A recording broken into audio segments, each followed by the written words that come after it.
Dans le tumulte de la vie quotidienne, nombreux sont ceux qui aspirent à la prospérité et au succès. Pourtant, ces objectifs matériels ne doivent pas occulter la quête spirituelle qui mène à une véritable abondance.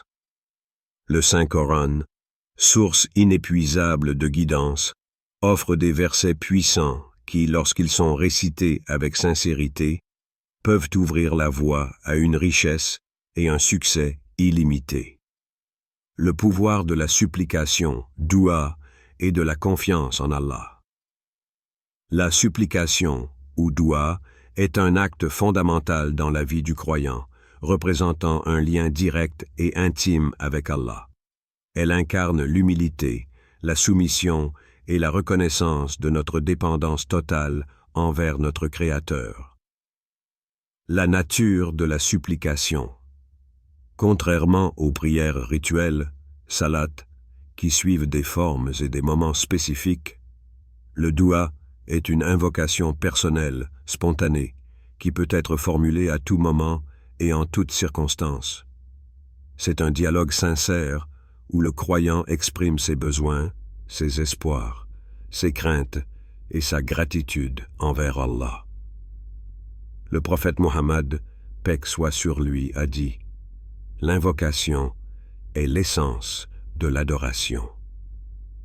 Cette déclaration souligne l'importance centrale du doua dans la pratique spirituelle islamique. La promesse divine d'exaucement d'Allah, dans sa miséricorde infinie, a promis d'exaucer les invocations de ses serviteurs. Le verset suivant en est une illustration claire. Votre Seigneur dit « Invoquez-moi, je vous répondrai ». Cette promesse divine incite le croyant à persévérer dans ses invocations, en ayant la certitude que chaque supplication est entendue et que la réponse d'Allah est toujours la meilleure, même si elle diffère de nos attentes. Les bienfaits spirituels du doua, la pratique régulière du doua, offre de nombreux bienfaits spirituels. Renforcement de la foi. En s'adressant directement à Allah, le croyant renforce sa conviction en sa présence et en sa capacité à répondre à ses besoins. Purification du cœur. Le doua permet de vider le cœur des préoccupations mondaines et de se concentrer sur l'essentiel, la relation avec Allah. Apaisement intérieur. Exprimer ses émotions et ses préoccupations à Allah procure une paix intérieure et une sérénité face aux épreuves de la vie. Le prophète Mohammed, paix soit sur lui, a enseigné à ses compagnons de nombreuses supplications pour diverses situations. Par exemple, lorsqu'il faisait face à une difficulté, il récitait souvent « Il n'y a de force et de puissance qu'en Allah ». Cette invocation reflète une totale confiance en la puissance divine et une reconnaissance de notre propre faiblesse. La confiance en Allah, tawakkul. La confiance en Allah, ou tawakkul, est indissociable du doua. Après avoir formulé une supplication, le croyant doit placer sa confiance totale en Allah, sachant que sa sagesse est infinie et que sa réponse sera toujours la meilleure pour lui, même si elle diffère de ses attentes. Le prophète Mohammed, paix soit sur lui, a dit « Si vous placez votre confiance en Allah comme il se doit, il vous fournira comme il fournit aux oiseaux. Ils partent le matin le ventre vide et reviennent le soir le ventre plein. » Cette parole souligne l'importance de la confiance en Allah et de la dépendance totale envers lui pour la subsistance et le succès. Pour que le doua soit accepté, certaines conditions doivent être remplies. Sincérité.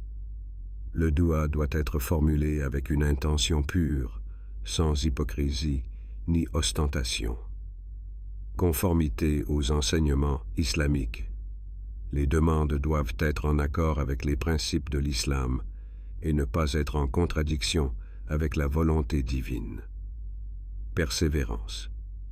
Il est recommandé de répéter le doua plusieurs fois, avec patience et persévérance, sans se décourager.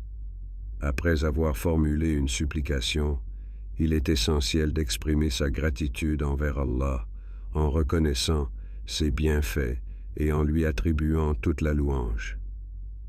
Cette attitude de gratitude renforce la relation avec le Créateur et attire davantage de bénédictions.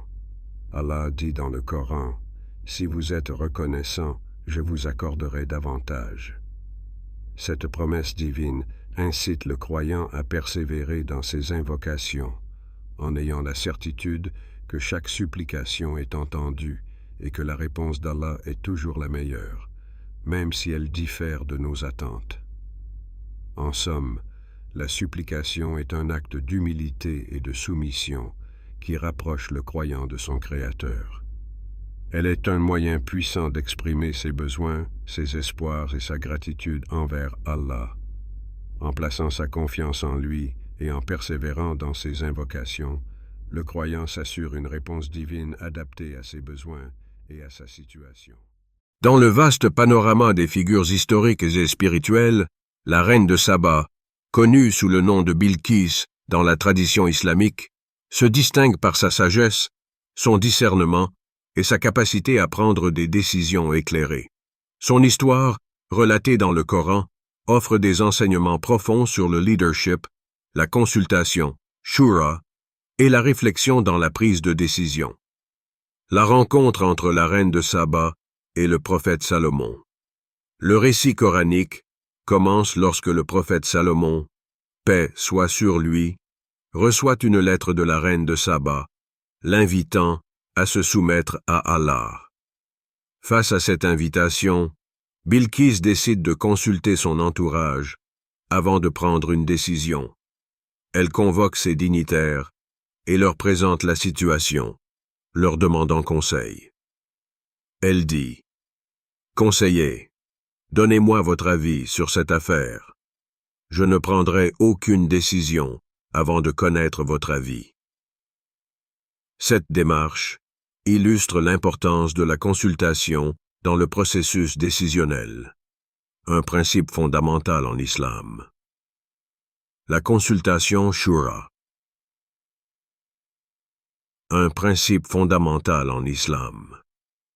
La shura, ou consultation, est un principe fondamental en islam. Le Coran exhorte les croyants à se consulter dans leurs affaires. Et ceux qui ont répondu à leur Seigneur et ont accompli la prière, et dont l'affaire est fondée sur la consultation entre eux. La reine de Saba incarne ce principe en sollicitant l'avis de ses conseillers avant de prendre une décision importante. La réflexion approfondie avant l'action. Avant de répondre à l'invitation de Salomon, Bilqis réfléchit profondément aux implications de cette démarche. Elle envoie des cadeaux somptueux à Salomon pour tester sa réaction et sa sincérité. Cette stratégie vise à évaluer la situation sous différents angles, démontrant ainsi sa prudence et son discernement. La rencontre et la conversion. Finalement, la reine de Saba décide de se rendre auprès de Salomon. Lors de leur rencontre, elle est impressionnée par la sagesse de Salomon et les miracles qui l'entourent. Elle reconnaît la grandeur d'Allah et se soumet à lui, affirmant « Seigneur, j'ai fait du tort à mon âme. Je me soumets avec Salomon à Allah, le Seigneur des mondes. » Cette conversion témoigne de sa capacité à reconnaître la vérité et à s'y soumettre, une qualité essentielle pour tout leader. Le rôle de la femme dans le leadership islamique. L'histoire de Bilqis met en lumière le rôle central des femmes dans le leadership islamique. Elle est dépeinte comme une souveraine juste et éclairée, capable de prendre des décisions éclairées pour le bien de son peuple. Le Coran la décrit comme une monarque juste et éclairée, contrastant avec d'autres dirigeants tyranniques mentionnés dans les Écritures. Leçon tirée de l'exemple de la reine de Saba. L'exemple de la reine de Saba offre plusieurs leçons précieuses. L'importance de la consultation. Consulter son entourage avant de prendre une décision importante permet d'obtenir des perspectives diverses et d'agir de manière éclairée. La réflexion approfondie. Prendre le temps de réfléchir aux conséquences de ses actions est essentiel pour éviter les décisions impulsives. La reconnaissance de la vérité. Être capable de reconnaître la vérité, même lorsqu'elle remet en question ses croyances ou ses pratiques, est une qualité noble. Le leadership éclairé. Un bon leader est celui qui agit avec justice, sagesse et pour le bien de son peuple. L'histoire de la reine de Saba est un modèle de sagesse, de discernement et de leadership éclairé. Elle illustre l'importance de la consultation, de la réflexion approfondie et de la reconnaissance de la vérité dans la prise de décision. Son exemple est une source d'inspiration pour les leaders et les croyants, soulignant les valeurs fondamentales de l'islam. La gratitude envers Allah est un pilier fondamental de la foi islamique, agissant comme un catalyseur pour attirer ses bénédictions infinies. Le Coran souligne l'importance de la reconnaissance des bienfaits divins, notamment dans le verset suivant. « Si vous êtes reconnaissant, je vous accorderai davantage. » Sourate Ibrahim 7. La signification du verset. Ce verset met en lumière une promesse divine claire. La gratitude envers Allah entraîne l'augmentation de ses bienfaits. En d'autres termes, reconnaître et apprécier les bénédictions reçues conduit à une multiplication de ses bienfaits. Les bienfaits de la gratitude. La pratique de la gratitude offre de nombreux avantages spirituels et émotionnels. Renforcement de la foi. Exprimer sa reconnaissance approfondit la relation avec Allah, renforçant ainsi la foi et la confiance en lui. Apaisement intérieur. La gratitude procure une paix intérieure, permettant aux croyants de surmonter les épreuves avec sérénité. Attirance des bénédictions. Comme le souligne le verset, la reconnaissance des bienfaits divins attire davantage de bénédictions. Allah dit dans le Coran, « Si vous êtes reconnaissant, je vous accorderai davantage. » Cette promesse divine incite le croyant à persévérer dans ses invocations, en ayant la certitude que chaque supplication est entendue et que la réponse d'Allah est toujours la meilleure, même si elle diffère de nos attentes. En somme, la supplication est un acte d'humilité et de soumission qui rapproche le croyant de son Créateur. Elle est un moyen puissant d'exprimer ses besoins, ses espoirs et sa gratitude envers Allah. En plaçant sa confiance en lui et en persévérant dans ses invocations, le croyant s'assure une réponse divine, adaptée à ses besoins et à sa situation. Dans le vaste panorama des figures historiques et spirituelles, la reine de Saba, connue sous le nom de Bilqis dans la tradition islamique, se distingue par sa sagesse, son discernement et sa capacité à prendre des décisions éclairées. Son histoire, relatée dans le Coran, offre des enseignements profonds sur le leadership, la consultation, shura, et la réflexion dans la prise de décision. La rencontre entre la reine de Saba et le prophète Salomon. Le récit coranique commence lorsque le prophète Salomon, paix soit sur lui, reçoit une lettre de la reine de Saba, l'invitant à se soumettre à Allah. Face à cette invitation, Bilqis décide de consulter son entourage avant de prendre une décision. Elle convoque ses dignitaires et leur présente la situation, leur demandant conseil. Elle dit, « Conseillers, donnez-moi votre avis sur cette affaire. Je ne prendrai aucune décision avant de connaître votre avis. » Cette démarche illustre l'importance de la consultation dans le processus décisionnel, un principe fondamental en islam. La consultation, shura. Un principe fondamental en islam. La shura, ou consultation, est un principe fondamental en islam. Le Coran exhorte les croyants à se consulter dans leurs affaires, et ceux qui ont répondu à leur Seigneur et ont accompli la prière, et dont l'affaire est fondée sur la consultation entre eux, La reine de Saba incarne ce principe en sollicitant l'avis de ses conseillers avant de prendre une décision importante. La réflexion approfondie avant l'action. Avant de répondre à l'invitation de Salomon, Bilkis réfléchit profondément aux implications de cette démarche. Elle envoie des cadeaux somptueux à Salomon pour tester sa réaction et sa sincérité.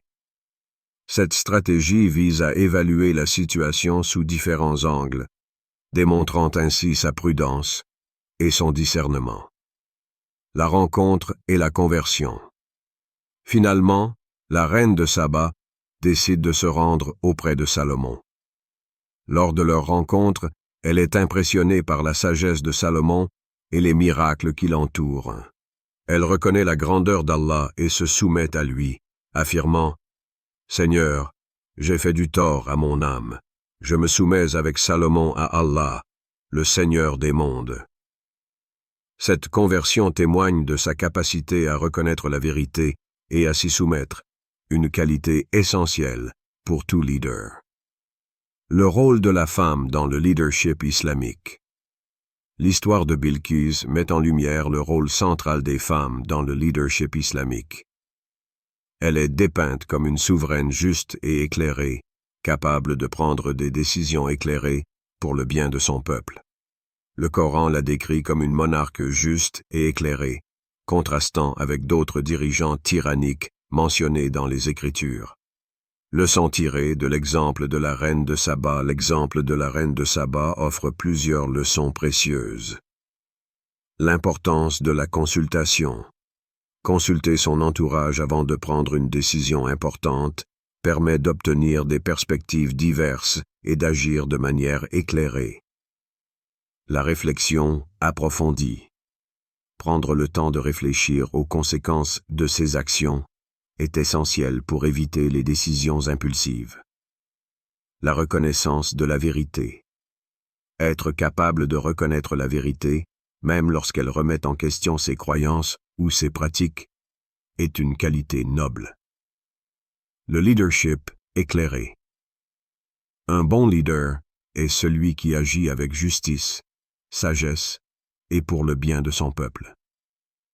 L'histoire de la reine de Saba est un modèle de sagesse, de discernement et de leadership éclairé. Elle illustre l'importance de la consultation, de la réflexion approfondie et de la reconnaissance de la vérité dans la prise de décision. Son exemple est une source d'inspiration pour les leaders et les croyants, soulignant les valeurs fondamentales de l'islam. La gratitude envers Allah est un pilier fondamental de la foi islamique, agissant comme un catalyseur pour attirer ses bénédictions infinies. Le Coran souligne l'importance de la reconnaissance des bienfaits divins, notamment dans le verset suivant. « Si vous êtes reconnaissant, je vous accorderai davantage. » Sourate Ibrahim 7. La signification du verset. Ce verset met en lumière une promesse divine claire. La gratitude envers Allah entraîne l'augmentation de ses bienfaits. En d'autres termes, reconnaître et apprécier les bénédictions reçues conduit à une multiplication de ses bienfaits. Les bienfaits de la gratitude. La pratique de la gratitude offre de nombreux avantages spirituels et émotionnels. Renforcement de la foi. Exprimer sa reconnaissance approfondit la relation avec Allah, renforçant ainsi la foi et la confiance en lui. Apaisement intérieur. La gratitude procure une paix intérieure, permettant aux croyants de surmonter les épreuves avec sérénité. Attirance des bénédictions. Comme le souligne le verset, la reconnaissance des bienfaits divins attire davantage de bénédictions. 5. Action licite. La gratitude dans la vie quotidienne. Intégrer la gratitude dans la vie quotidienne est essentiel. Reconnaissance des petites bénédictions. Être reconnaissant même pour les petites choses, comme la santé, la famille ou la subsistance quotidienne, ouvre la voie à une abondance accrue. Pratique régulière. Incorporer des moments de gratitude dans les prières quotidiennes et les invocations renforcent cette pratique. Le prophète Muhammad, paix soit sur lui, incarnait la gratitude envers Allah. Il priait longuement, même lorsque ses péchés étaient pardonnés, montrant ainsi sa reconnaissance infinie envers son Créateur. En somme, la gratitude envers Allah est une clé essentielle pour attirer ses bénédictions. En reconnaissant et en appréciant les bienfaits divins, le croyant ouvre la voie à une vie remplie de bénédictions et de sérénité. La patience, ou sabre, est une vertu essentielle dans la vie du croyant. Elle est souvent décrite comme une lumière qui guide le croyant à travers les épreuves, renforçant sa foi et sa détermination à atteindre ses objectifs. La patience, une lumière dans l'obscurité. Le prophète Muhammad, paix soit sur lui, a dit « La purification est la moitié de la foi. » Dire « Louange à Allah » remplit la balance. Gloire à Allah et louange à Allah remplissent l'espace entre le ciel et la terre. La prière est une lumière. L'aumône est une preuve de foi sincère. La patience est une clarté. Cette déclaration souligne que la patience est une forme de clarté, une lumière qui éclaire le chemin du croyant, le guidant à travers les défis et les tribulations de la vie. La patience comme fondement de la foi. La patience est également considérée comme la moitié de la foi. D'après Alqama ibn Qais, Abdallah ibn Mas'ud, qu'Allah l'agrée, a dit « La patience est la moitié de la foi, et la certitude est la foi en entier. » Cette citation met en évidence l'importance de la patience dans le renforcement de la foi du croyant, la reliant directement à la certitude et à la conviction en Allah. La patience face aux épreuves. Le Coran exhorte les croyants à faire preuve de patience face aux épreuves. Dans la sourate Al-Baqarah, il est dit « Ô vous qui avez cru, cherchez secours dans la patience et la prière. Certes, Allah est avec ceux qui sont patients. » Cette exhortation divine rappelle que la patience est essentielle pour surmonter les difficultés et que la récompense de la patience est la proximité d'Allah. La patience est la récompense divine. La patience est également liée à une grande récompense auprès d'Allah. Le prophète Muhammad, paix soit sur lui, a dit « Celui qui persévère, Allah lui donne la patience. » Et aucun homme n'a reçu de meilleur et de plus large don que la patience. Cette parole souligne que la patience est un don précieux d'Allah, récompensant le croyant pour sa persévérance et sa constance dans l'obéissance. La patience dans la vie quotidienne. Intégrer la patience dans la vie quotidienne est essentiel pour le croyant.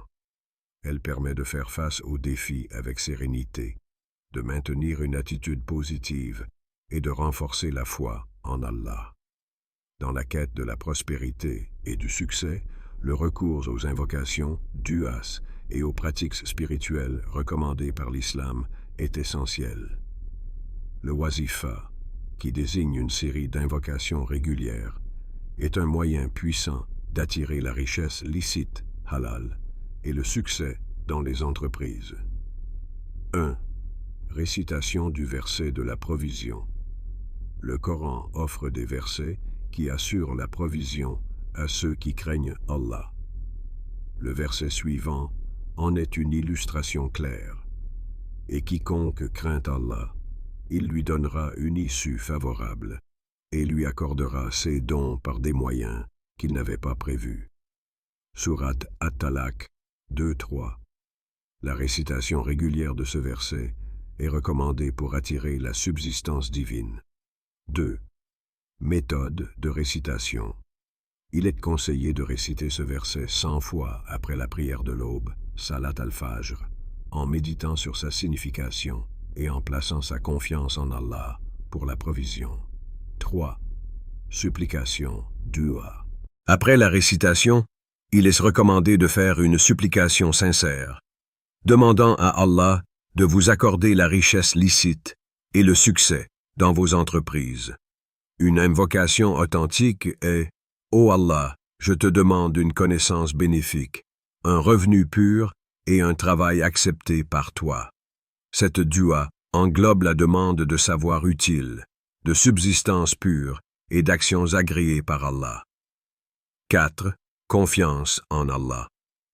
Après avoir formulé votre supplication, placez votre confiance totale en Allah, en sachant que c'est lui qui accorde la richesse et le succès selon sa sagesse infinie. Cherchez la richesse par des moyens licites, halal, et évitez les actions illicites, haram. Le prophète Muhammad, paix soit sur lui, a dit « Certes, Allah est pur et n'accepte que ce qui est pur. » Cette parole souligne l'importance de s'engager dans des actions conformes aux enseignements islamiques pour que nos efforts soient bénis. 6. Patience et persévérance.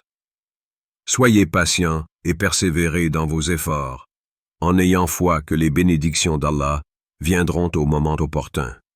Le prophète Muhammad, paix soit sur lui, a dit « La patience est une lumière. Cette lumière guide le croyant à travers les épreuves, renforçant sa foi et sa détermination à atteindre ses objectifs. » 7. Autres invocations recommandées. En plus du wazifa mentionné, il existe d'autres invocations puissantes pour attirer la richesse et le succès. Par exemple, la récitation de la prière suivante est bénéfique. Ô Allah, enrichis-moi de ce qui est licite et éloigne-moi de ce qui est illicite. Cette invocation demande à Allah de nous accorder une subsistance pure et de nous préserver des sources de revenus illicites. 8.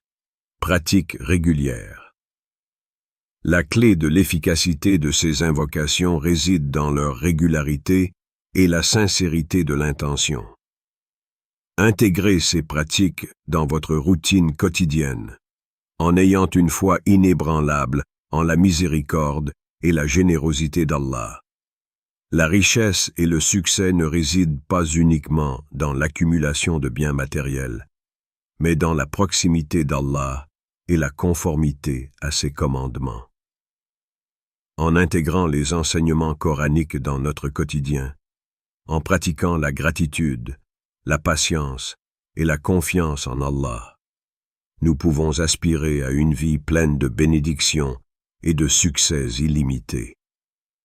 N'oublions pas que chaque épreuve est une opportunité de renforcer notre foi et de nous rapprocher de notre Créateur.